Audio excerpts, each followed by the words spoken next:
सभी प्यारे छात्रों का एक बार फिर से स्वागत है। और आज का वीडियो काफ़ी महत्वपूर्ण है क्योंकि आज आपको भक्तिकालीन काव्य की जितनी भी विशेषताएं हैं एक चित्र की ट्रिक के माध्यम से याद हो जाएगी और भूलने का कोई सवाल ही नहीं उठता। तो क्या विशेषताएं हैं? पहले तो विशेषताएं पढ़ लेते हैं कि भक्ति काल की विशेषताएं होती हैं कि इस काल के काव्यों में क्या क्या होता है। भक्ति भावना की प्रधानता होती है, लोक कल्याण की भावना होती है, साधु संगति का महत्व बताया गया है, साकार एवं निराकार दोनों ईश्वर की उपासना है, गुरु की महत्वता बताई गई है या अहम की भावना का अभाव है। ये 6 पॉइंट है और आप इनको याद भी कर लोगे, लेकिन सवाल ये उठता है कि याद करने के बाद आप थोड़े समय के बाद भूल जाते हो। तो कुछ मैं आपको एक चित्र की ट्रिक बताने वाला हूँ जिसके माध्यम से आपको ये याद भी रहेगा और आप भूलोगे भी नहीं। अब आप सोच रहे होगे कि सर कैसे? देखो मैं बता दे रहा हूँ। देखो, जब मैं 10वीं में था तो मैं भी ऐसे ही याद करता था। बहुत सारे क्वेश्चन बहुत ही कम टाइम में मैंने याद कर लिए थे। तो देखो, सबसे पहले आपको एक चित्र अपने दिमाग में सोचना है कि एक बड़ा सा हॉस्पिटल है, ऐसा, ठीक है? ये बड़ा सा हॉस्पिटल है। ये क्या है बेटा? हॉस्पिटल है। देखो, चित्र के माध्यम से थोड़ा अलग तरीका है, थोड़ा सा अजीब लगेगा लेकिन आपको काफी हेल्प मिलेगी। ये एक बड़ा सा हॉस्पिटल है, ठीक है? अब इस कई फ्लोर है, इसमें 5-6 मंजिल का है, जैसे बड़े बड़े दिल्ली में एम्स होते हैं ना, वैसे। तो इसके ऊपर एक झंडा लगा हुआ है, मात्र समझने के लिए एक झंडा लगा हुआ है, ठीक है?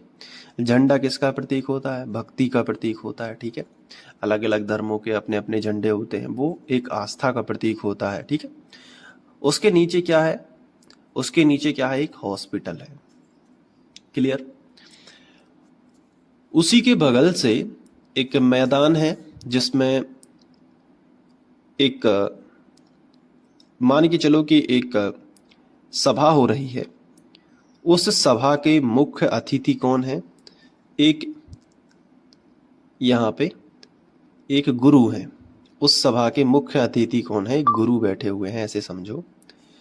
और बहुत सारी जनता बैठी हुई है उनके सामने, जो वो नॉलेज दे रहे हैं, जो वो ज्ञान दे रहे हैं, वो यहाँ पे बहुत सारी जनता जो है वो उस ज्ञान को सुन रही है। और अगर तुम्हें याद हो जाए तो अपने दोस्तों को भी शेयर कर देना, उन्हें भी याद हो जाना चाहिए, ठीक है? तो अगर तुम्हें याद हो तभी तुम दोस्तों को शेयर करना, ठीक है? तो मुझे पता लग जाएगा कि शेयर देख के कि आप पे बन रहा है कि नहीं।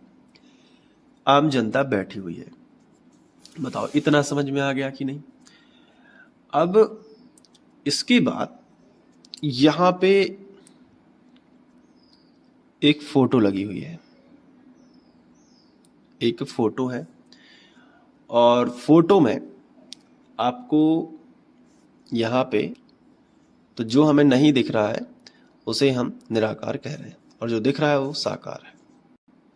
और गुरुजी के सामने एक बड़ी एलईडी लगी हुई है, बड़ी टीवी लगी हुई है, जिसमें राम और रावण युद्ध चल रहा है, ठीक है? टीवी में वो सीरियल आता है ना, राम रावण युद्ध, वो चल रहा है यहाँ पे। तो ये एक चित्र है जो अपने दिमाग में आपको रखना है।